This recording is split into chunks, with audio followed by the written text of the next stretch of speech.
Hey, good morning, ladies. Good morning, moms.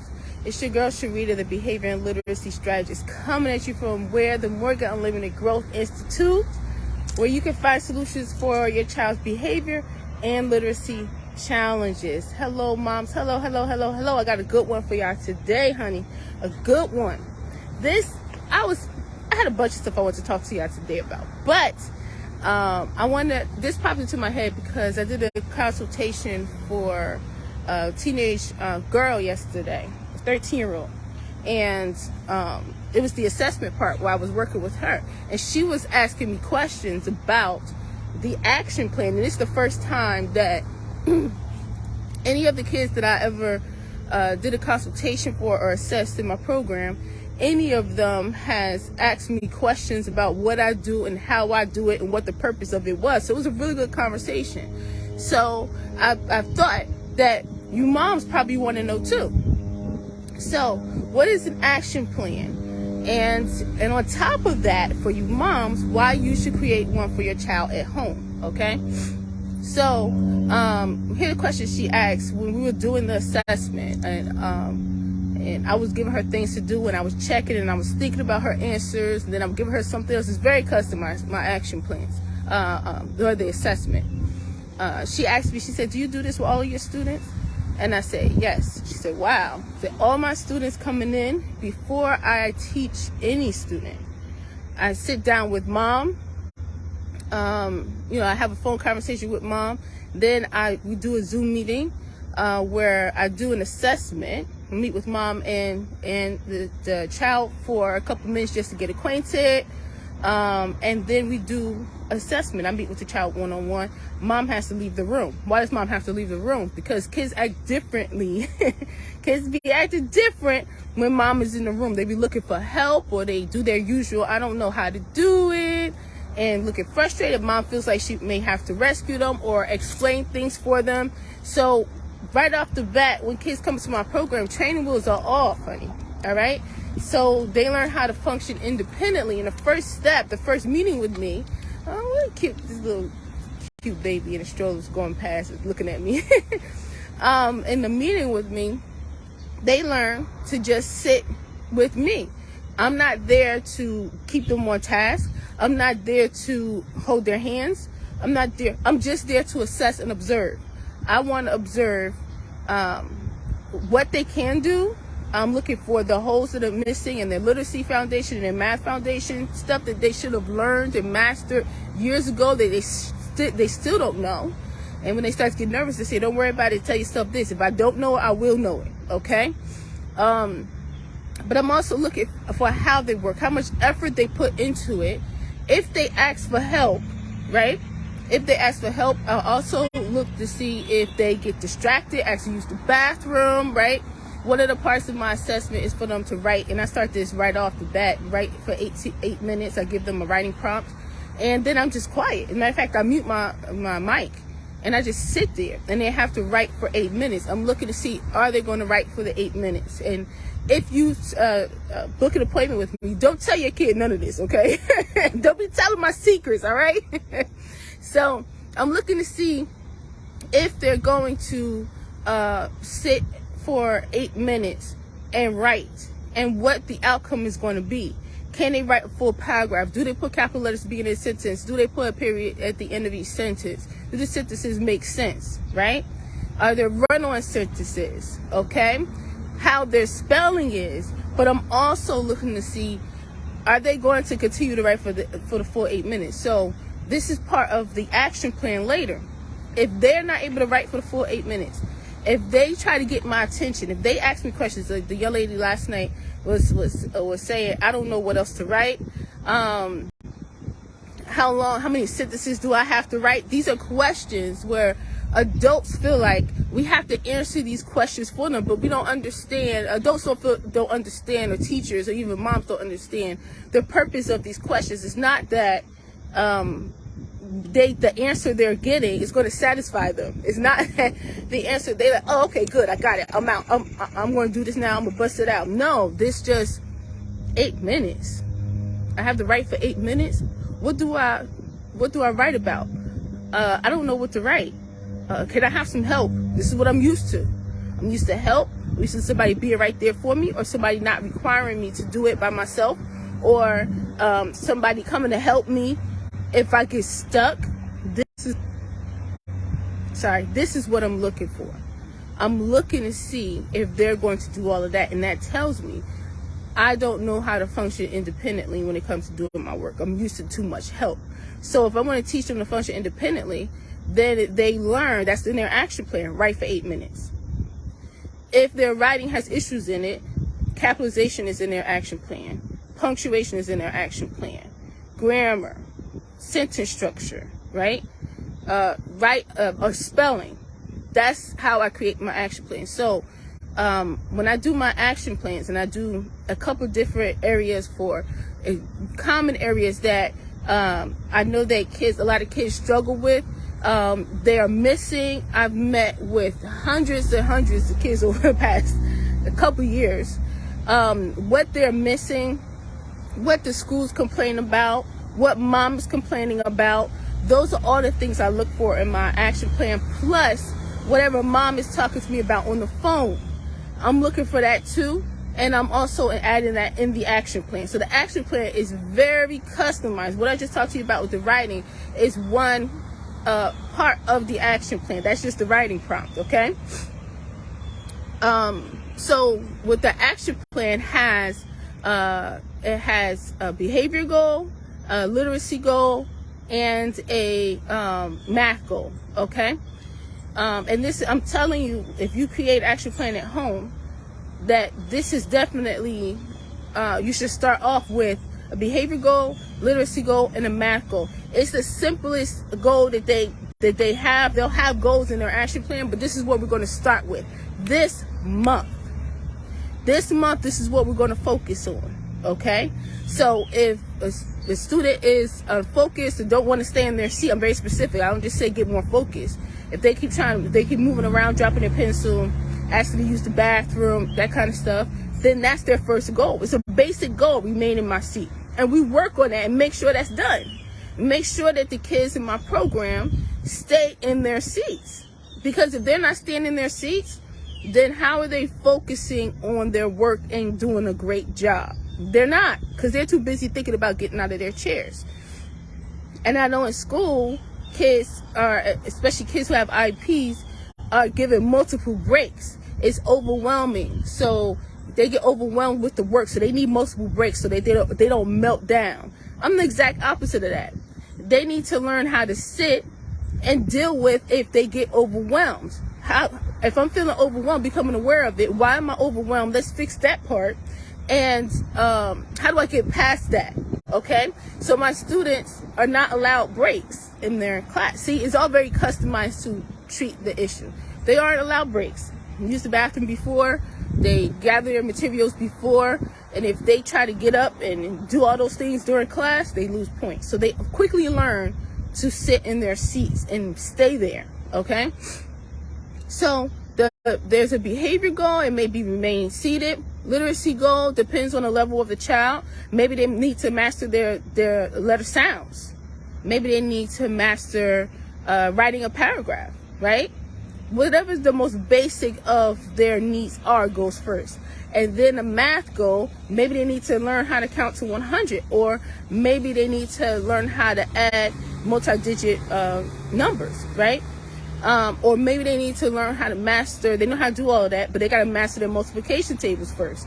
Whatever is first, the most basic of things, those are goals in the action plan. Next is the behavior action plan.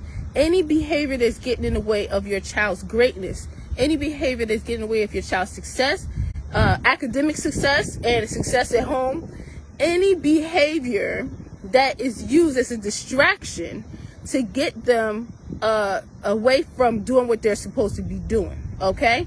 So there's parts in the action plan for helping them master their morning and bedtime routine. There's improving their focus stamina. What do we always say that is? How long can a child stay focused on a task without becoming distracted by or inviting distractions into their environment? Kids do both. So they have to master that, okay?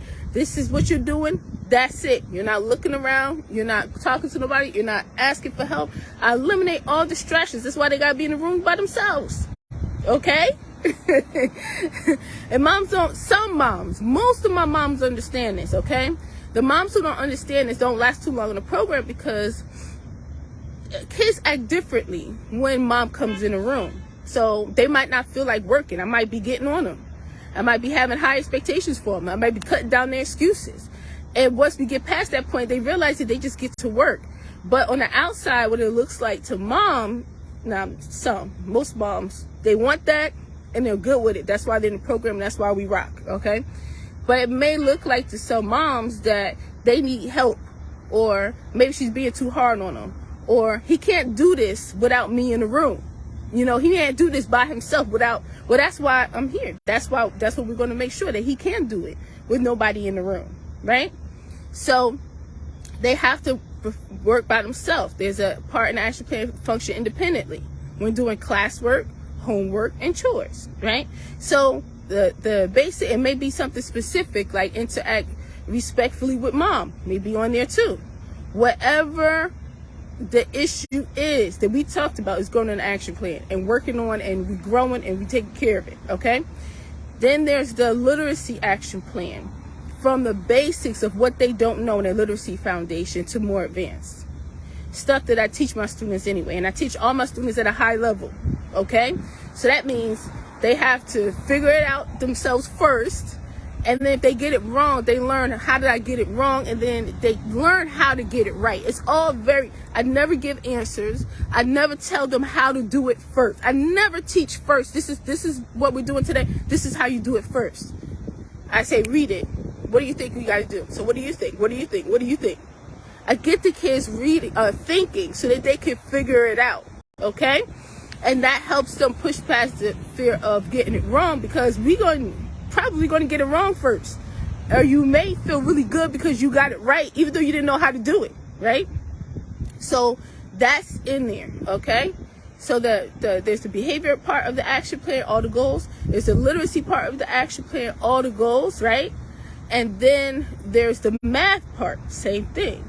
From the most basic thing they need to learn to the more advanced, okay? And the goal of the action plan is to have a child functioning at or above their grade level. 2 things need to happen, well, 3 things need to happen, okay? One thing is training wheels off, learn how to function independently, take responsibility for your actions, do what you're supposed to do, make good choices. Mommy's not here to help you. Nobody's here. I'm virtual. I'm through the screen. So I'm not standing next to you to help you sit down. You got to master that, right? So the mindset has to change. In order for them to get from this level to this level, they have to start thinking like a champion. They can't say, I can't, I don't know how, I need help, this is hard, to just immediately focusing on it and saying, I got this and I'm going to figure this out, okay? So that's the first thing that needs to happen, okay? The second thing that needs to happen is, kind of lost my train of thought. 3 things that need to happen. Oh, for them to function at or above grade level, then that they need everything that they never mastered. Maybe they were supposed to master this in 1st grade. They didn't master it. 2nd grade came around. They still don't know it. 3rd grade is coming, and the work is getting harder and harder, and they lack the foundation. So when they learn, they go from grade to grade. It's getting built on every single year. But if you missing this part, now you are trying to advance in your education, your learning on a crumbling foundation. So if I find it, then we deal with it, we learn it, we master it, okay? And when that happens, when it's happening for them learning how to function independently and work and put effort in, plus they're filling up the holes in their literacy foundation, they start to be able to handle the classwork much better. And new concepts that they're teaching, getting taught, new skills they're being taught, they're able to do it and learn it because they learn how to sit, focus, concentrate, read the question, and make sure they read their work and check their work, edit their own work, participate. They have to read aloud. They have to participate. There's no, I don't want to, right? They learn how to do all this. So they automatically start being able to do better in class. and then I teach them at a high level, whereas they might be getting, the class might be doing the work together, but they have to do it by themselves first and then show me and present their work. So they always working, they're always stretching, they're always thinking. The goal is, Mom, you teach your child at home so that they can know how to adapt and learn how to do anything in the classroom. And then you have the challenges stuff too that they might not even have to do in the classroom yet. Okay? I'll be hitting them with that too. Okay? A word last night that I taught my what is this? A piece of stick from in a tree. A word that I told my future student last night that I was giving her spelling words, and I said, let me just throw a spelling word at you because the spelling challenges be lit in my program, right? And the kids really love them. You never know. I got thousands of words. I'm a word nerd. I got thousands of words in this brain. You never know what I'm going to hit you with. And then I hit her with a word, and she was like, do you even know how to spell that? They be cracking me up. So I hit them with challenging stuff too, just so they're always stretching, always thinking. Do this at home too, okay? The last part of the action plan, and then math, they need the math foundation too. That's the 3 things to be successful. The math foundation. They need to master everything that they, especially with math. Oh my gosh, doing math on a 4th grade level or a 6th grade level when you haven't mastered the basics on a 1st grade level is damn near impossible, right?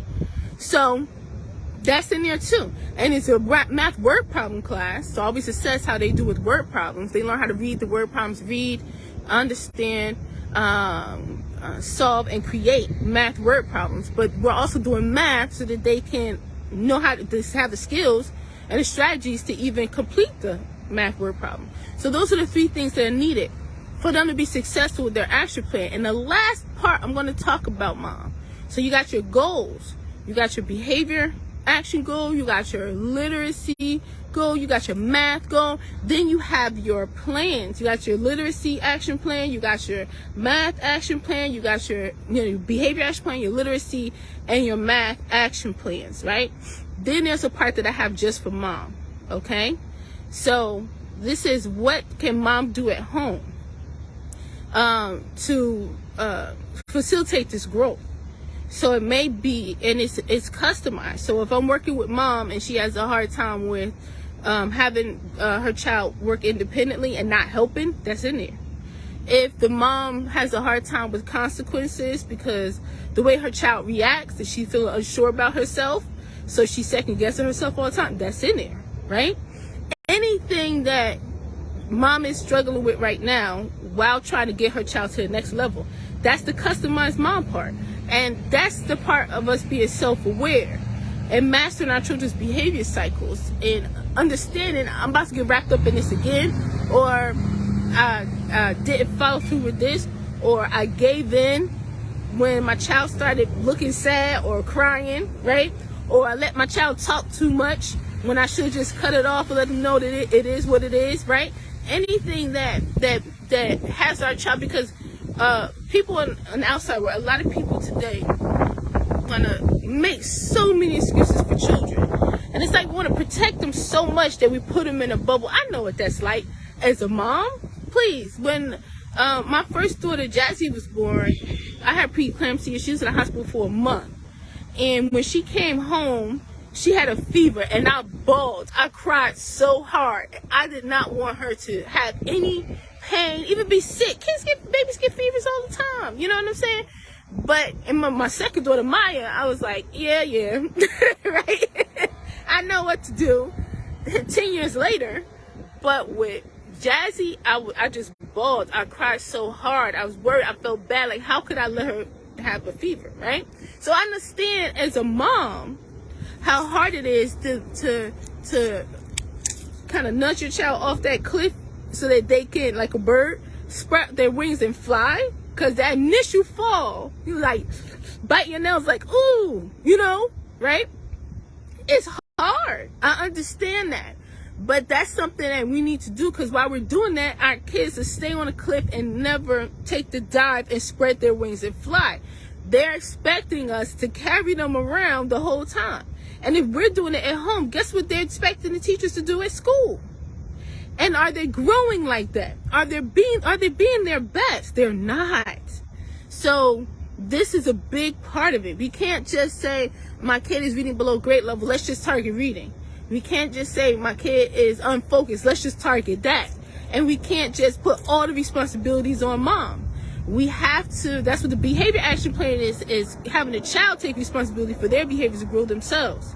And then the mom part is for mom to be aware of what she needs to let go of and what she needs to, the higher expectations she needs to put on her child, so that her child can now reach a new standard and spread their wings and fly.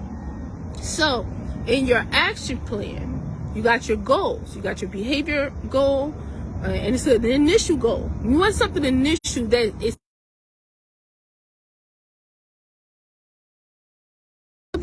that's pretty easy to master. We start with that first. We don't start with the huge goals, and we don't start with goals that are unclear, right? Like, we don't have a goal. Like, if your child's walking around being angry and snapping at everybody all the time, a goal is be happy. Like, that's not really measurable. It's not easy to put into action, right?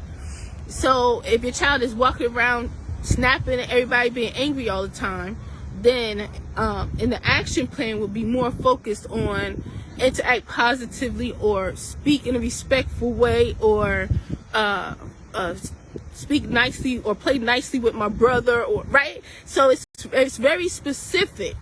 And then mom, when it's with them, if you want them to be happier overall, this is what you do when they are like doing this, so they can stop doing this, and we're going to replace it with that. So it's very specific, and it's very comprehensive. It's covering all areas, okay, to help your child grow. And mom grows in this journey too. I know I have as a mom.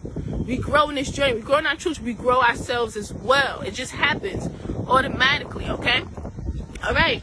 So now that you have your action plan, now how often do you update it? This is the other question the girl asked me last night. I told her every month. She said, really? Right? Because I used to work in a school, and I wasn't okay with every market period. That's when my parents would know how their children are doing. Or the progress notes, and everybody's worried about the progress notes. You know, the progress reports that come like to let you know if your child is failing or not, right? So I thought I didn't think that was very effective.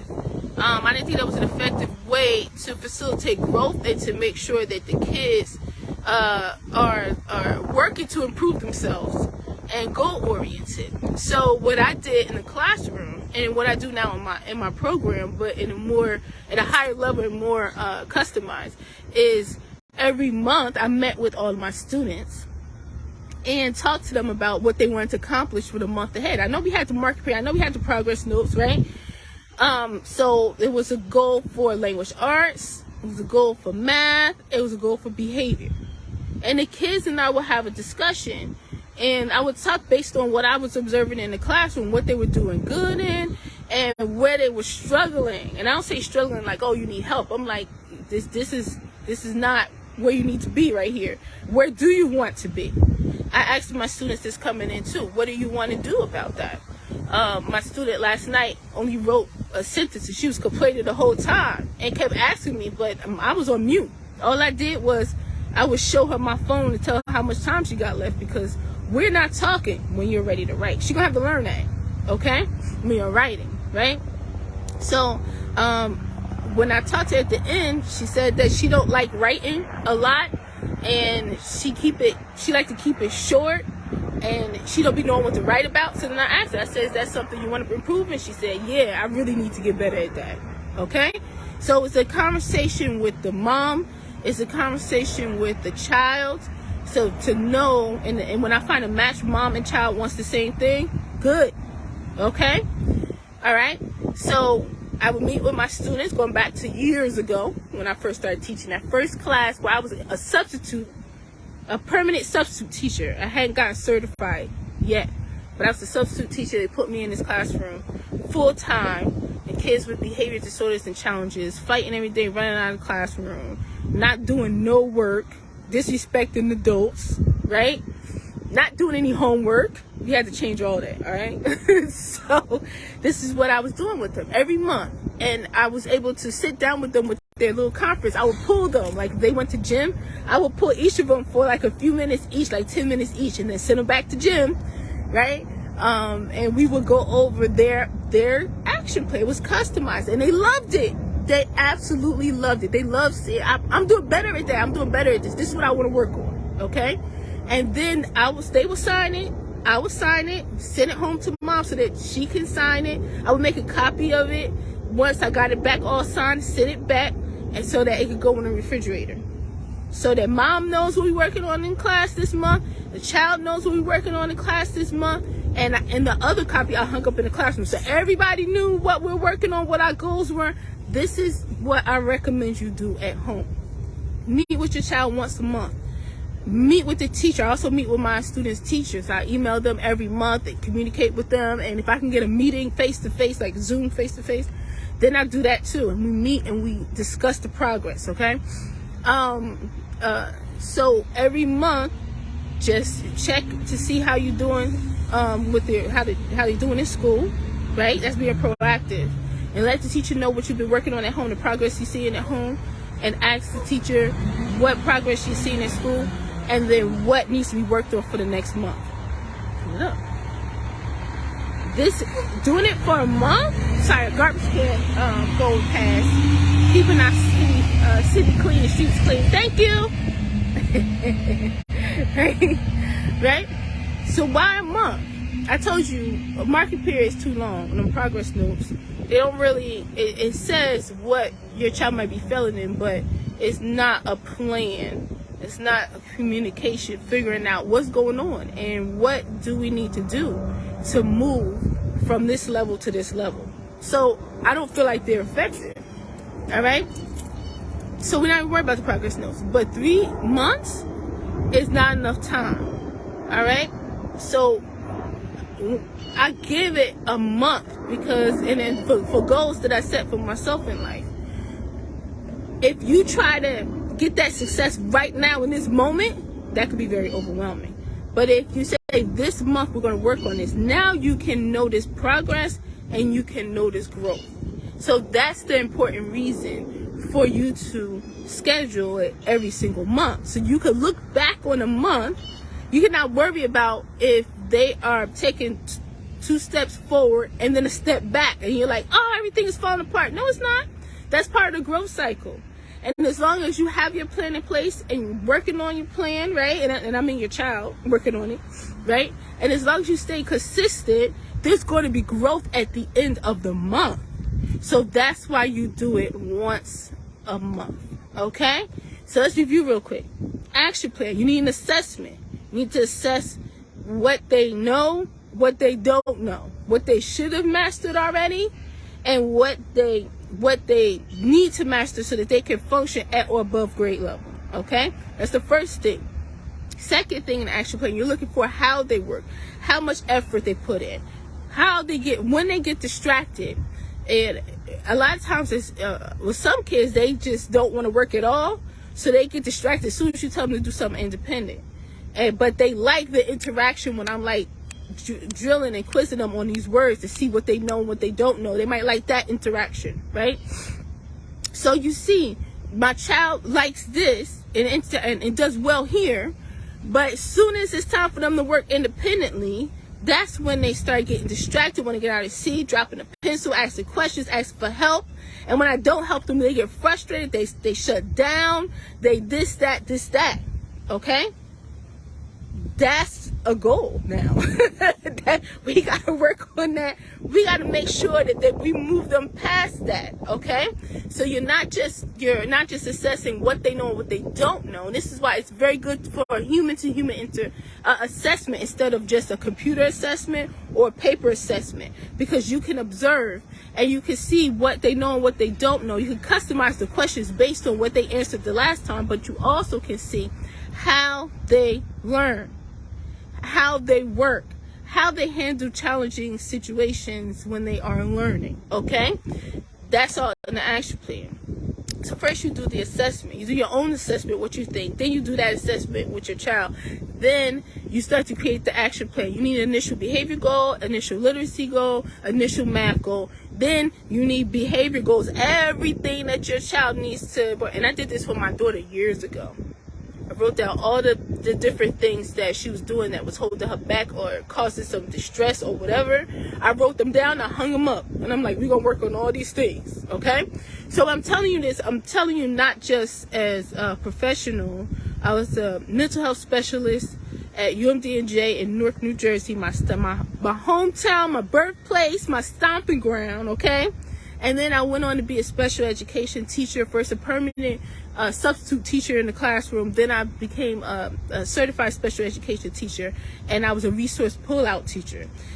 So that's my professional background. But as a mom, I've been teaching, homeschooling my daughter on and off for years and working to improve her behavior at the same time, okay? So moms, that's why I'm connecting with you.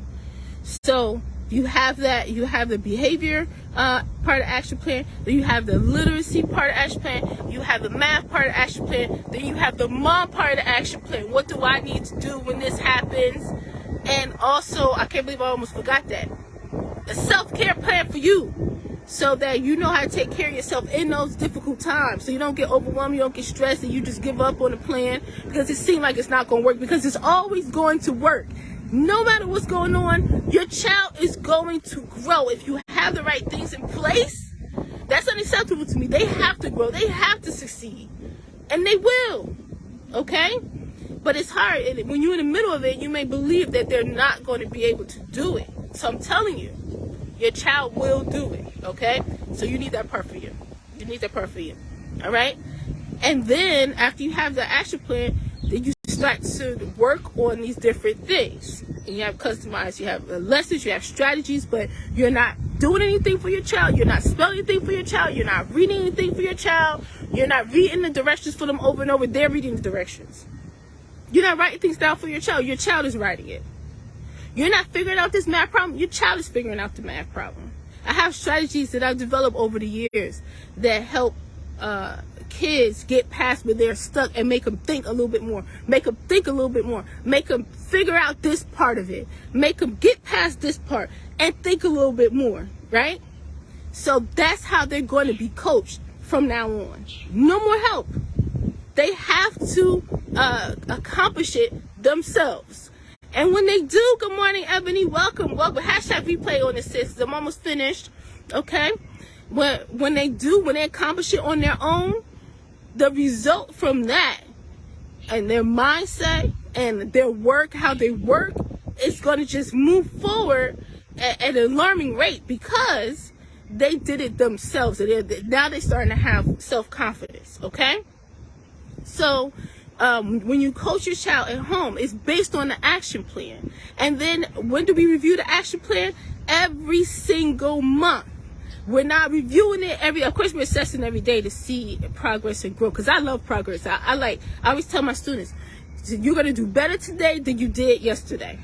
You're going to do better this week than you did last week. Your job, I tell them, is to do better today than you did yesterday, to earn more points today than you did yesterday, to be able to read more words in the sight word list than you did yesterday. So now my students are working on it, and every time they read a comment on the sight word, I put a check on it. Yes, next. Yes, next. Yes, next. Very good. You got to the 7 common type words today. Yesterday you got to 6. You go, girl. Then we moving on. All right? So that's what I mean by assessing in progress. But do you want immediate success right now as soon as you start? If you feel like that, as soon as your child starts to employ their tactics to get out doing work, right, Anthony? You're going to fall apart, right? So we don't look for immediate success, but we do look for progress every single day. And then we wait for the end of the month to look at the action plan. Then when we look at the action plan with moms, because my students, when they first come in, within the first month and less, a lot of them a couple of weeks, moms start to see some improvement. They start to be able to conquer things in the first couple of weeks, right? So you look at the action plan You're looking at all the things on your list, and you see, oh, there's improvement here, there's improvement here, there's improvement here. We still need to work on that. There's improvement here, there's improvement. All right, we still need to work on that. We haven't gotten to that yet. We will get there next. As soon as they master this, we go in here. So you're constantly having a guide that is customized, that you created in your hand. And you review it every month. You review it with your child. You review it with your teacher, your child's teacher, every month, so that they're always moving forward. Every month, there's progress. So why should you create an action plan with yourself at home? Think of it like this. In school, they have IEPs. You're creating a mom IEP. What? That's what I be telling my moms. You're creating a mom IEP. Right, Ebony? You are your child's first and last teacher. Teachers come and go, and they're very valuable. I love teachers, okay? And when I meet with my students' teachers and my children's teachers, I make sure I tell them how much I appreciate them. Thank you so much. If there's anything you need, right? Because they working with your child all day, right? But you are your child's first and last teacher. Your child might have this teacher for this year, or they might have a teacher for a couple years in some situations, right? But after that teacher is gone, you still going to be there. So we here at the Morgan Unlimited Growth Institute, I almost said Mom Unlimited Growth Institute. We here at the Morgan Unlimited Growth Institute, we take responsibility for our children's education, and we make them take responsibility for it, because we want to grow. And moms come to me all the time. They're frustrated because their child's been stuck at the same level, or maybe getting worse, and they have an IEP in place, but they feel like it's not working. If that happens, well, you know, we're gonna work on some stuff at home. And your customized action plan that you create at home is based off of what you see as a mom. You know your child the best. Sure, when I meet with moms, I help them see other things, other areas where their child needs to grow, right? And how to do that, right? But you know your baby. A lot of y'all, and I've been there, have lost your mom's intuition. And you feel like you don't know. You feel like you just need a professional to handle it because this is out of your expertise. But you forget that you are the expert on your child before anybody. On your child. Not on whatever diagnosis it is. Not on whatever. On your child. You are the expert. You are your child's first and last teacher. So when you have an action plan that you create at home, that action plan stays with your child no matter what class they in, no matter what school they go into, no matter what's going on. That's your child's constant, continuous growth action plan.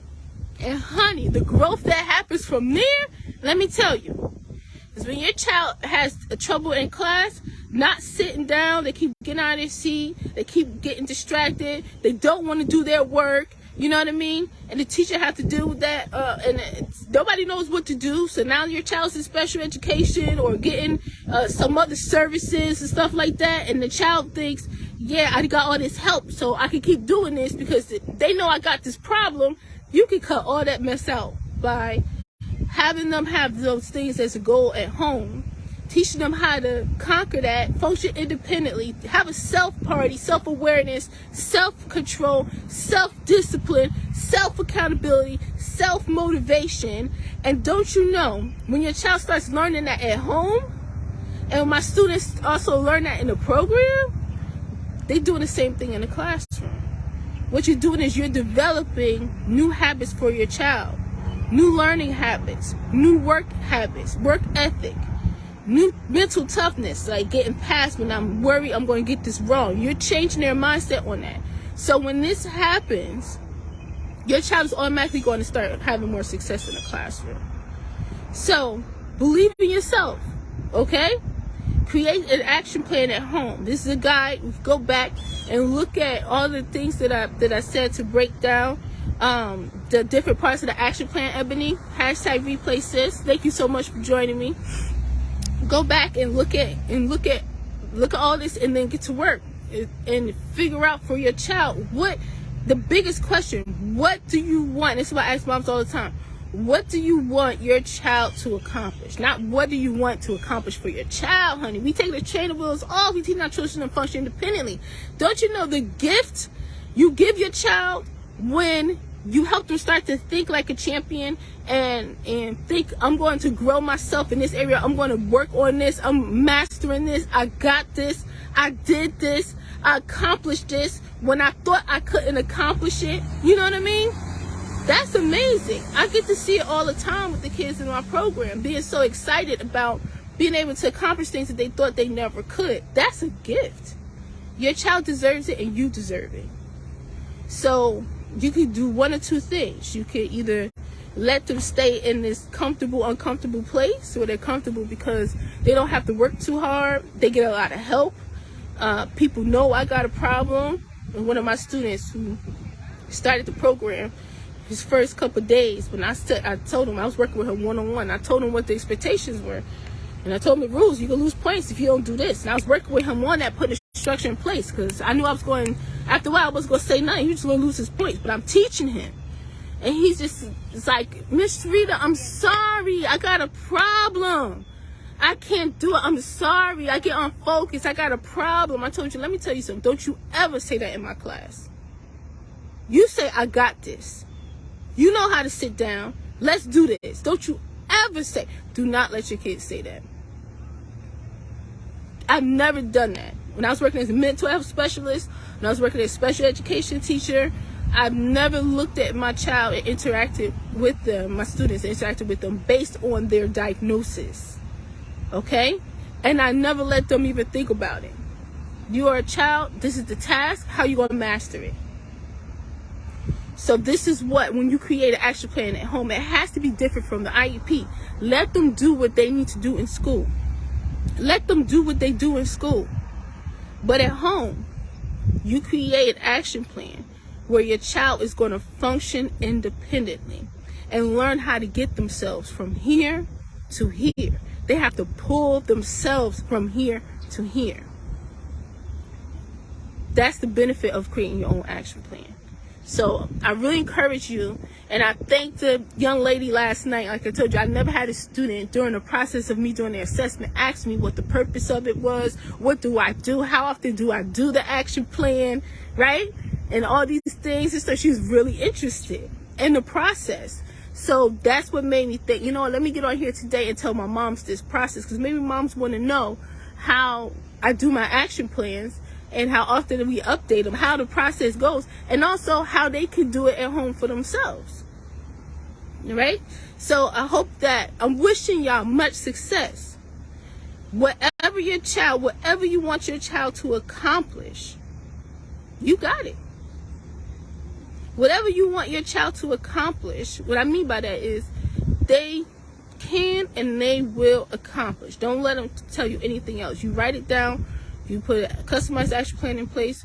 You believe it. You work on it every day, right? And this will happen. There's too many of our kids struggling in school and functioning below grade level and acting out and then just being managed and maintained. And they need to have a self-party. All right? I love y'all so much. I love y'all kids. I want y'all kids to have the best school year this year. Be the best school year they ever had. Okay? And many more. All right, y'all. I'm about to head out. I'm about to finish my walk home. I had a nice walk dropping Maya off at school this morning. We had a theme song going in, honey. Beyonce song, Who Run the World, Girls. Playing that. That's how we rolled up to the front door when she was going in for breakfast, y'all. We a mess. We a mess. You know why? Because she had a shirt on today that said, the future is us girls. So I'm like, you know what? I know the perfect song. And we walked all the way to school with that song going on my cell phone. And she was like, I can't hear it, because it was on, it's on this left side, but I'm holding her hand on the right side. She wanted to be switch pockets so she could listen to it. We was jamming, honey, all right? Now I'm going to finish my walk and go home. I got to prep for dinner, and then I have an action plan review with one of my moms at 11 o'clock. For one of my best students. She's in kindergarten. She came to me when she's in preschool. The youngest student, you have to be at least 4 years old. And I teach all the way up until high school. But you have to be at least 4 years old. And when she came to me, she knew a little bit. She knew her letters, and she knew some, pretty much a lot of her letter sounds and stuff. But mastering her letter sounds, mastering digraphs, mastering consonant blends, mastering vowels. Now she knows how to read. I'm teaching her and my daughter on a first grade level. They can read. They learn how to write a paragraph. Now they can write sentences. They can spell. They're always editing and spelling, but the amount of words that they can spell is astounding. Okay? And knowing how she knows how to count to 100. She just mastered counting by 5s. She knows how to count by 10s. Now we're going to 2s. We're working on addition and subtraction. Okay? So she's learned so much when she's here. And this particular mom, her children weren't functioning below grade level. So I taught her older daughter too. They weren't functioning below grade level. She just wanted them to get a boost. She wanted them to be in a challenging environment and for them to push themselves and put more effort in and work hard and be ahead of the game. Some moms come to me for that. And let me tell you, I teach all my students the same way. It's all customized to their level and where they need to get to, but all of them, high expectations. Whether you are functioning below grade level and you used to having an A next to you every day in school, you can't read anything yet and you're like in the 4th grade, or you are in the 4th grade and you can read, you can write, your spelling needs to improve a little bit, but you can spell, you know, your math is okay, you're getting A's and B's, but we're going to master it. You're going to be ahead of the game. You're going to do a little bit more, a little bit extra, right? So all my students have high expectations. Do not lower expectations for your child. That's what this right here is where they hanging out. It's easy, it's comfortable, but it's uncomfortable because they come across stuff that they can't do every day in school and they need help for it. That's uncomfortable. And that affects kids' self-esteem. But up here is their champion level. Up here, honey, that's their champion level. And they feel great, and this is where they're conquering stuff, and this is where they can meet any challenge. They're like, I know how to do this, and they're raising their hand all the time. They want to read. They were running away from me, and now they want to read first, right? This is the change that I see with my students. They want to take on this word, even though they know that it's going to be very difficult for them to spell, but they want to see if they can spell it right or get as close as possible to spelling this word right, okay? This is the championship level, and all our students, all our kids are champions. They just don't know it yet. So who's going to show them that they're champions? That's us. We got this, y'all. We're going to show them that they are champions. I love y'all so much. Listen, have a beautiful, beautiful day. For more information, go to growthinstitute.mykajabi.com. GROWTH, growth, because that's what we focus on here.